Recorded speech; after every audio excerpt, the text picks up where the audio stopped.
Prezados alunos, é um grande prazer estar aqui novamente com vocês. Hoje nós estaremos dando sequência às nossas aulas de Filosofia do Direito.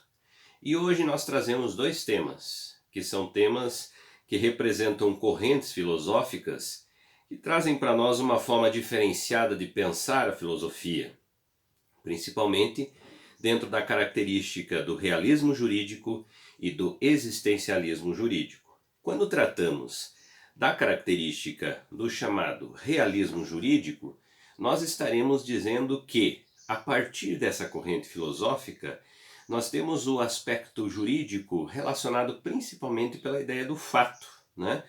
Que, em outras palavras, se distancia muito da perspectiva do que nós entendemos como metafísica. Então, dentro dessa corrente, você pode perceber que grande parte de todo o processo ele vai estar direcionado, né, a essa característica de entender também que, além de se distanciar do pensamento metafísico, se distancia também dessas características de correntes ideológicas, né? Outro aspecto também que nós temos dentro dessa visão seria a ideia do existencialismo jurídico, que, em outras palavras, também é uma corrente jurídica que traz para nós essa perspectiva da liberdade. E a liberdade passa a ser um dos aspectos importantes. A liberdade de criar, de fazer, de existir, de ir e vir, entre outros. Então, dentro dessa característica, nós podemos perceber, então, que essa vertente, essas duas vertentes, elas vão trazer para nós características específicas com relação à forma de se pensar a filosofia do direito.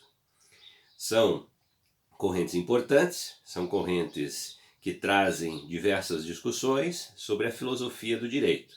E o nosso texto de hoje ele vai tratar basicamente dessas duas características. Então, convido vocês a participar dessa aula para que nós possamos então discutir um pouco mais sobre essas duas temáticas. Vamos então ao nosso primeiro slide.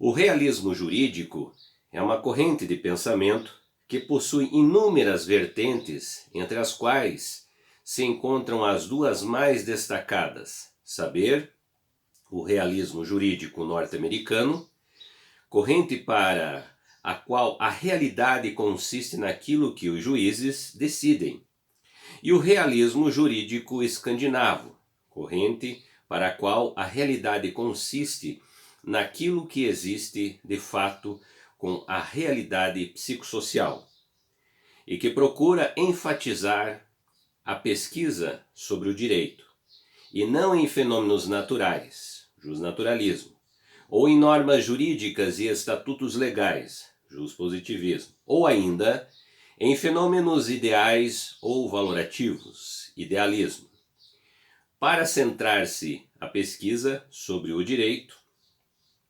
considerando-se as práticas reais vigentes em sociedade.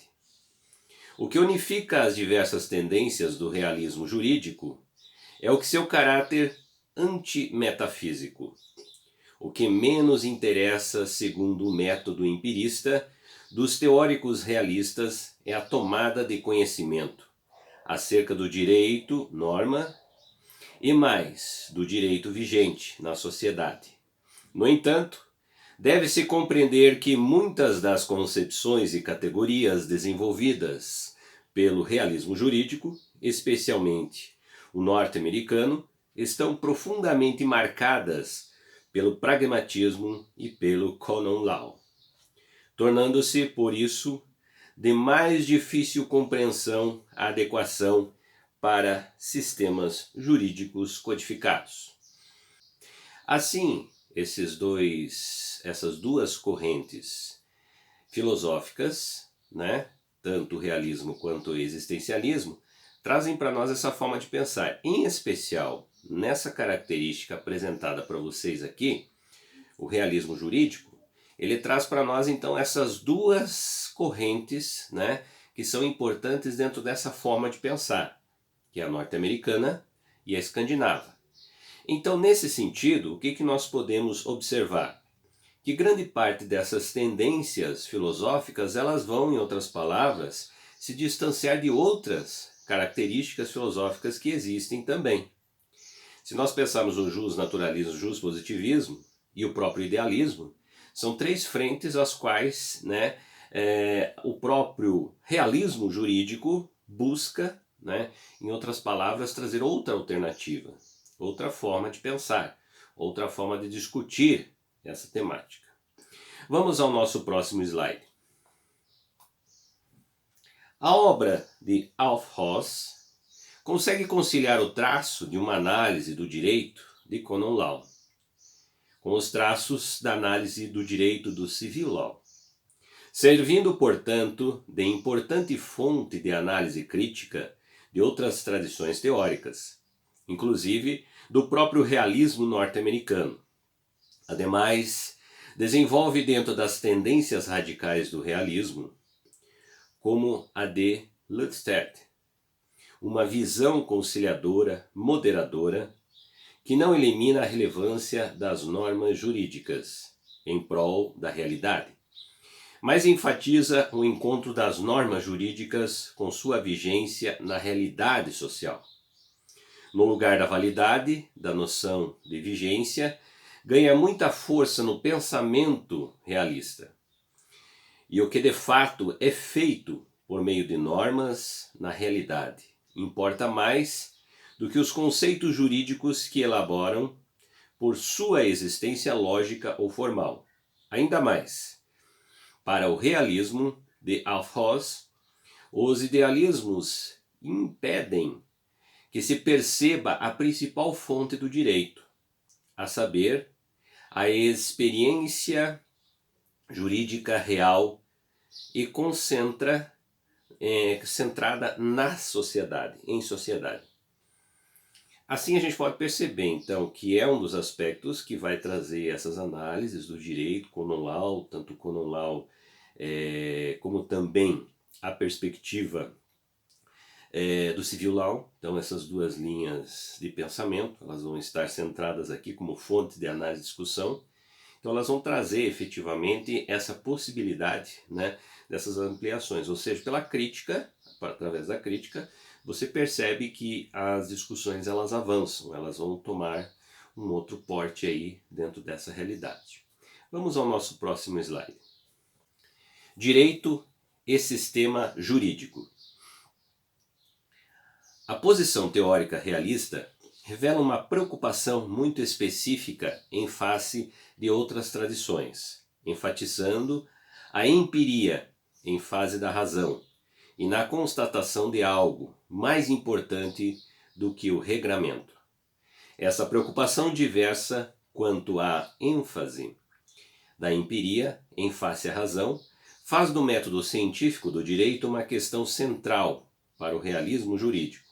E aí mora a grande diferença desta tradição com relação às tradições do positivismo e também do idealismo. Ademais, a ênfase da constatação leva ao destaque a noção da vigência e do direito como vigência, e não a noção mais central, ao menos na perspectiva teórica do positivismo normativista de Hans Kelsen, do direito como validade.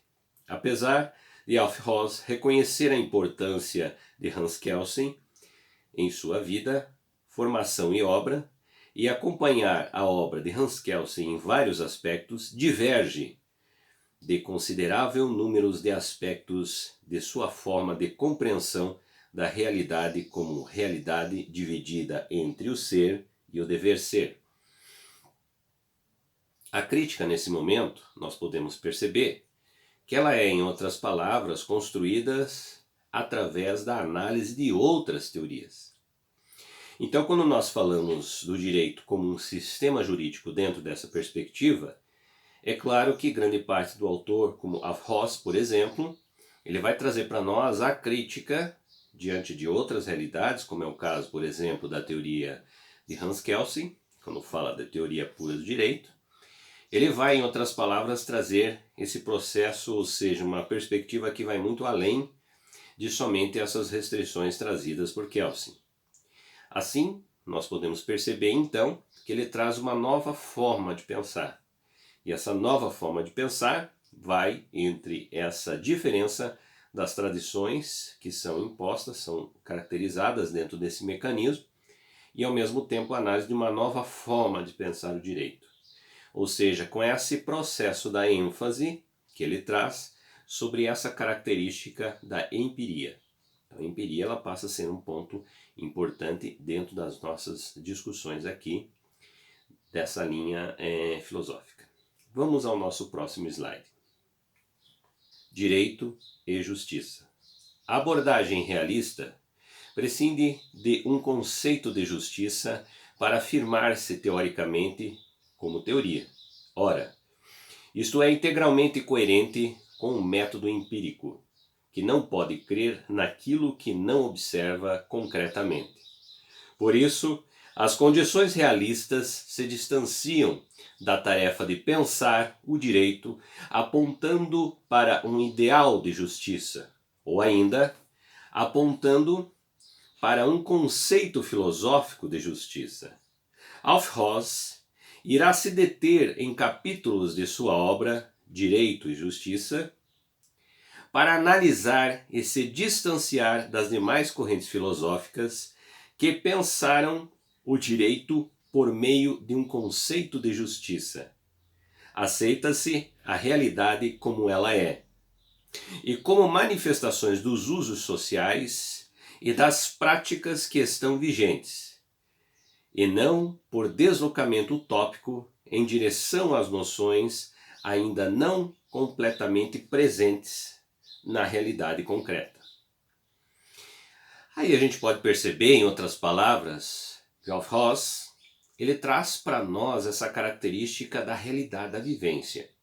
Então o empírico ele é muito mais forte na visão dele do que o processo teórico construído por outros autores diante de uma realidade que poderia e deveria ser. Como é o caso, por exemplo, do Hans Kelsen. Assim, nós podemos pensar que essa é uma visão diferenciada que enfatiza muito essa característica do processo empírico. Vamos ao nosso próximo slide. O realismo jurídico, e em especial o realismo jurídico escandinavo, de Alf-Ross, procura enfatizar a dinâmica do direito como vigência social, ou seja, algo que pertence à experiência psicossocial e é aceita e praticada enquanto tal. Assim, a ruptura promovida pelo realismo jurídico em face do positivismo jurídico é, a um só tempo, metodológica e também ideológica, enquanto o positivismo jurídico acaba derivando de uma abordagem idealista e dualista da realidade. O realismo se propõe a entender as relações concretas entre os membros de uma mesma sociedade, não somente porque são guiadas por normas, mas porque agem de acordo com a crença disseminada da sua realização.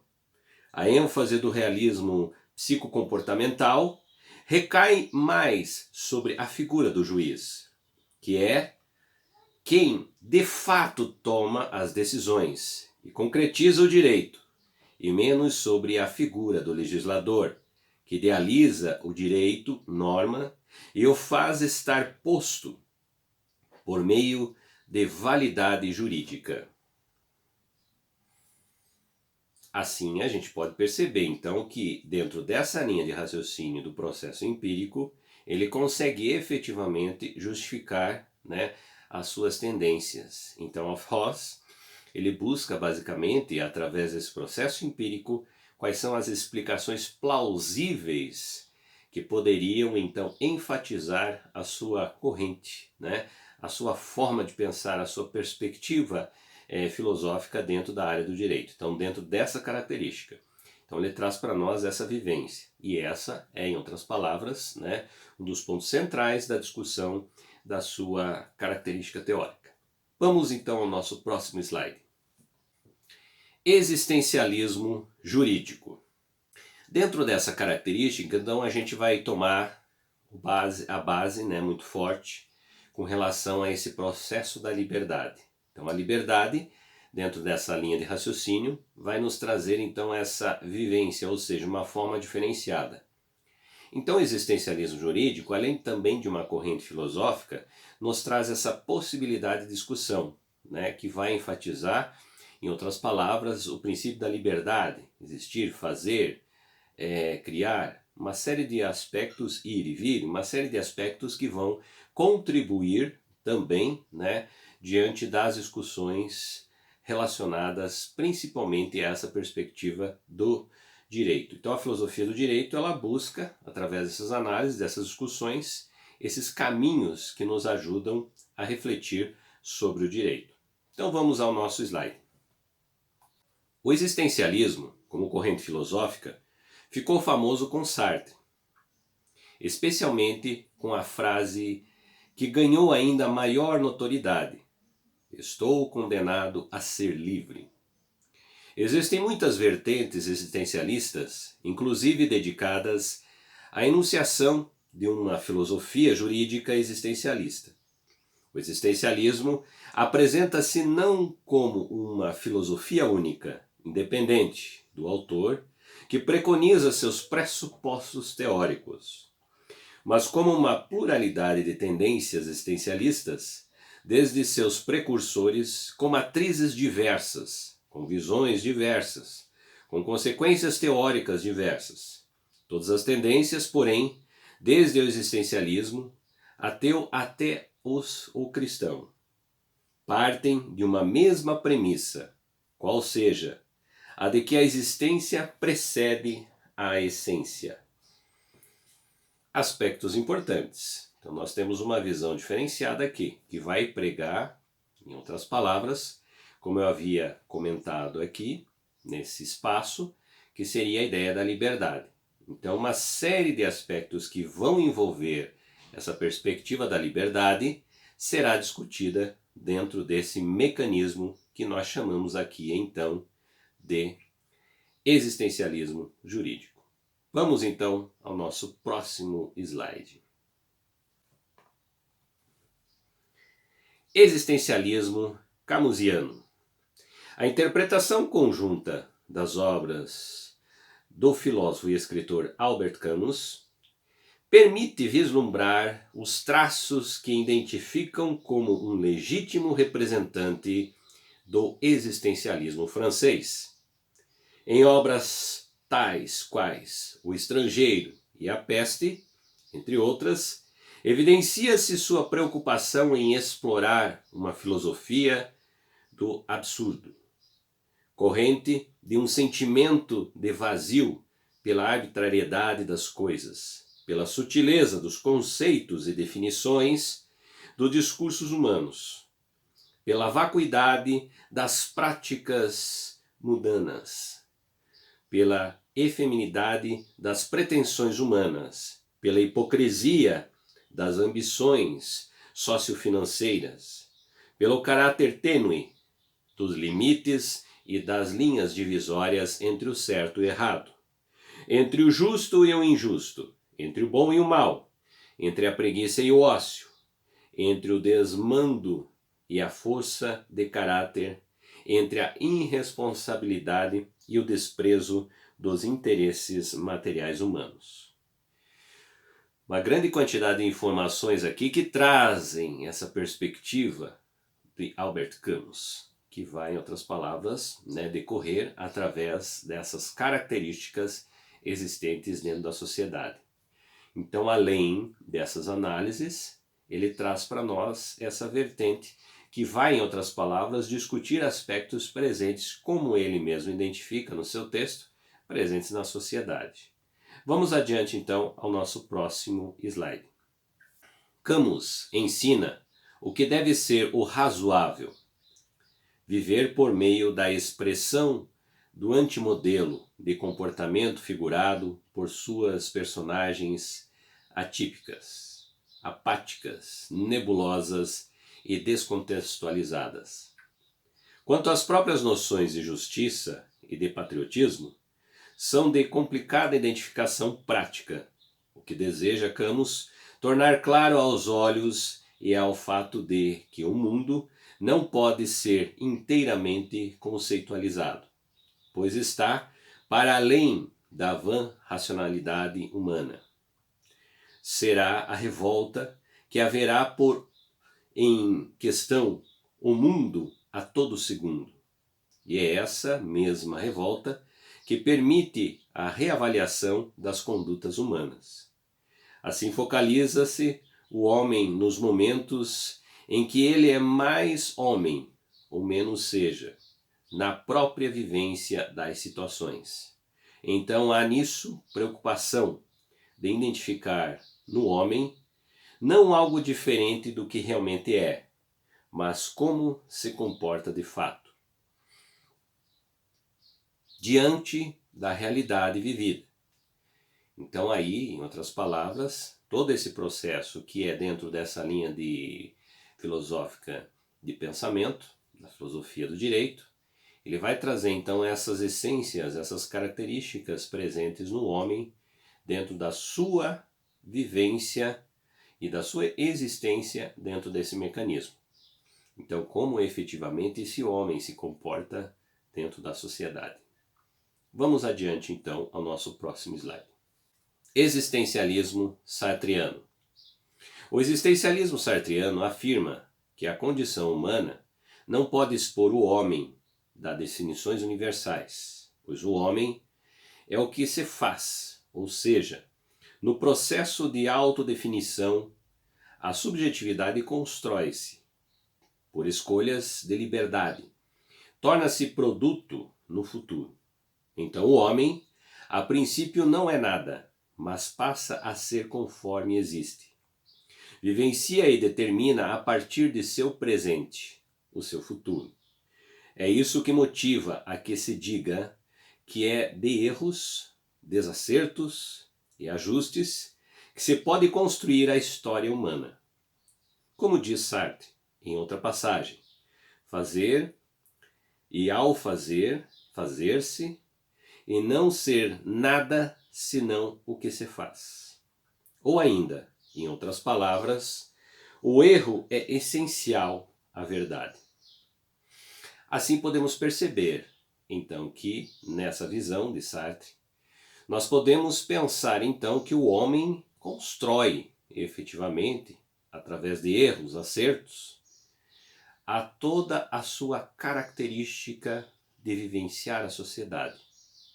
Então é dentro dessa realidade que nós podemos pensar que você não vai prever, e sim vai observar aquilo que é praticado no seu dia a dia, no seu cotidiano.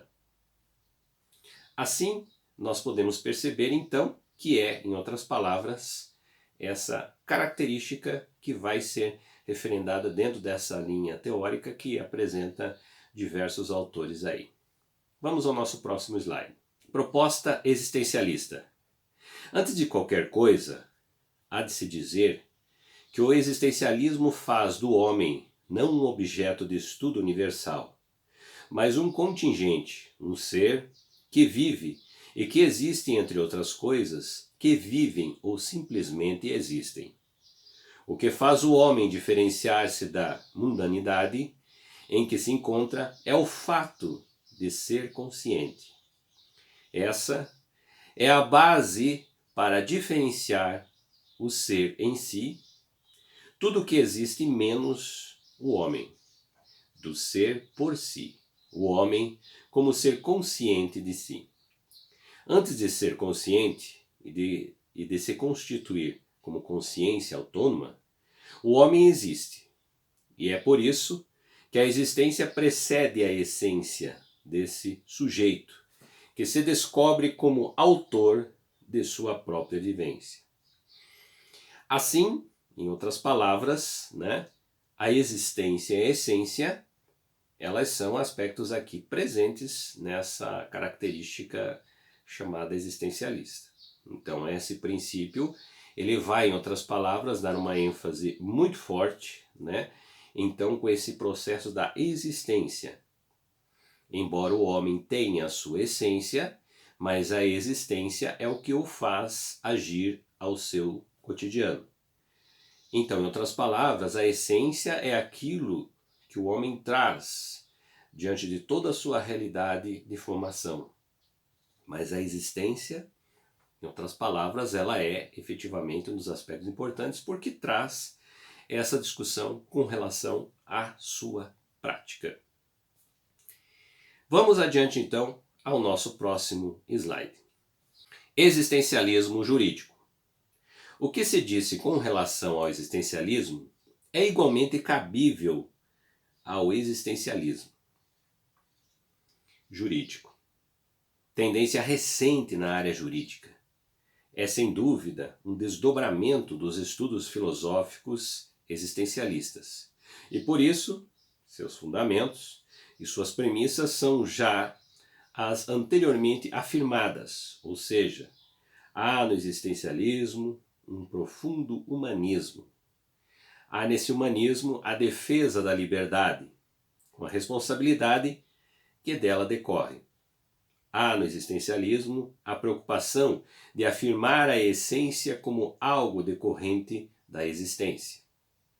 Assim mesmo, o que há é que se formam diversas correntes, muitas em si diferenciadas do seu desenvolvimento teórico. O que se fará nesse espaço será discutir as fronteiras do direito na perspectiva da leitura existencial sartriana e gaussiana, uma vez que se entende que a reflexão jurídica, se escorada nos pressupostos do existencialismo sartriano e camusiano, redunda numa reflexão acerca da liberdade. Isso porque se perceberá que da aplicação dos preceitos desses teóricos à área jurídica só poderão decorrer noções contrárias a qualquer essencialismo, bem como a qualquer mentismo justnaturalista. Assim, podemos afirmar então que essas são, em outras palavras, as correntes, né, desses dois pensadores que nos trazem a discutir essa característica do direito, da filosofia do direito. Vamos ao nosso próximo slide. Em tal perspectiva, o existencialismo pode afirmar que antes de se autorizar a crítica a dizer que o direito é a pura e desprezível restrição do Estado, é ele já uma manifestação da liberdade humana. É possível optar por tipos de sistemas e por conteúdos normativos determinados. Em outras palavras, trata-se de pesquisar os fundamentos da intersubjetividade dentro da existência mesma. Feito isto, reafirma o primado da liberdade do sujeito em face da possibilidade de exercício do arbitrário e do terror pelas instituições estatais, onde mora o despotismo. Aí mora também uma organização que arrepia aos princípios existencialistas, por contrariar o primado da liberdade e de sua construção em sociedade.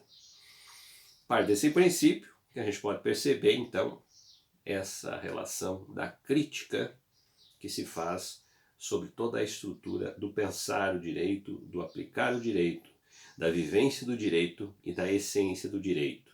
E também, em outras palavras, essa relação muito importante que é a característica que nós temos aqui do ser humano, da sua essência, da sua existência, das suas características mais principais que podemos trazer aqui dentro desse mecanismo.